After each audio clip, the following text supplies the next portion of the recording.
मुख्यमंत्री डॉक्टर मोहन यादव आज जबलपुर पहुंचे, जहां जवाहरलाल नेहरू कृषि विश्वविद्यालय में आयोजित कृषि मंथन 2026 कार्यक्रम में शामिल हुए। इस अवसर पर मुख्यमंत्री ने 13 करोड़ रुपए की लागत से निर्मित विश्वविद्यालय के नवीन प्रशासनिक भवन का लोकार्पण किया। इस भवन का नामांकन भारत रत्न अटल बिहारी वाजपेयी प्रशासनिक भवन किया गया है। साथ ही अन्य परियोजनाओं का भी उद्घाटन किया। कृषि मंथन 2026 कार्यक्रम के तहत कृषि कल्याण वर्ष 2026 के लिए कृषि पर राज्य स्तरीय विचार मंथन कार्यशाला आयोजित की जाएगी। इस कार्यशाला का उद्देश्य तकनीकी कौशल और बाजार की जानकारी का एकीकरण करना है। साथ ही प्राकृतिक खेती को बढ़ावा देने के लिए 1000 कृषि सखियों के प्रशिक्षण का भी शुभारंभ किया गया है। कृषि में समृद्धि आए, हमारी सरकार द्वारा पूरा वर्ष किसान कल्याण वर्ष मना रहे। ऐसे में समृद्ध किसान सशक्त प्रदेश के नवाचार पर आधारित ये कृषि मंथन जवाहरलाल नेहरू कृषि विश्वविद्यालय जबलपुर में आयोजित किया गया, जहां विविध प्रकार के अलग अलग किसानों के हित के संबंध में बहुत सारे यंत्रों की,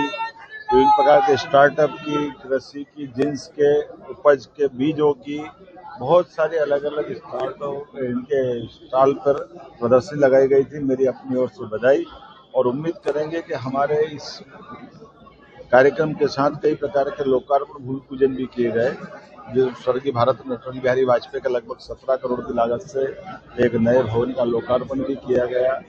यहीं नरसिंहपुर में गन्ना रिसर्च सेंटर का एक बड़ा कार्यक्रम नया यूनिट प्रारंभ हुआ है।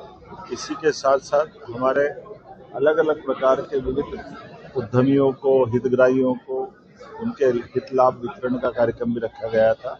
पूरे वर्ष हमारे इन सारे कार्यक्रमों से कृषक कल्याण की जो हमारी मनोभावना है उस पर हम काम कर रहे हैं। और खासकर ये तो कृषि सब्जेक्ट का विश्वविद्यालय है। एग्रीकल्चर में सभी प्रकार के नवाचार, नई तकनीक, देश के साथ विदेश के भी कई विद्वान आए हुए हैं, वो सब अपने अनुभव शेयर करेंगे और उम्मीद करेंगे इन सबके माध्यम से किसानों की आय बढ़े, हमारी फसलों का सही उत्पादन मिले, कम पानी में बेहतर फसल हो, बिजली, पानी, खाद सबके अंदर एक समेकित रूप से इस प्रकार का उपज से इतनी आमदनी बढ़े, इस दिशा में लगातार सरकार काम कर रही है। मुझे संतोष है कि सरकार के इन सारे प्रयासों से पूरे प्रदेश में अनुकूलता का माहौल बना हुआ है। इसी कारण से हमारे लिए फसलों का उत्पादन भी बढ़ रहा है।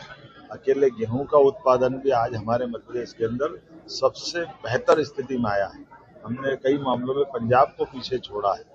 ऐसे में हमने किसानों को लिए भी जो हमारा कमिटमेंट है, कल से हम उपार्जन चालू कर रहे हैं 2625 का दाम दे करके, और हमने उसका सारा प्रबंधन कर लिया।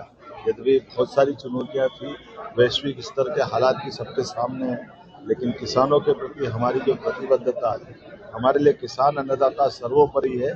मैं कांग्रेस के मित्रों से भी कहना चाहूँगा कि वो कर्मकांड छोड़े, वो अपने पाप गिन ले। जब जिनके समय से ना सिंचाई का रकबा था, ना खेत में बिजली थी, ना पानी के प्रबंधन थे, और सिंचाई का रकबा भी 55 साल तक केवल 7.5 लाख हेक्टेयर था।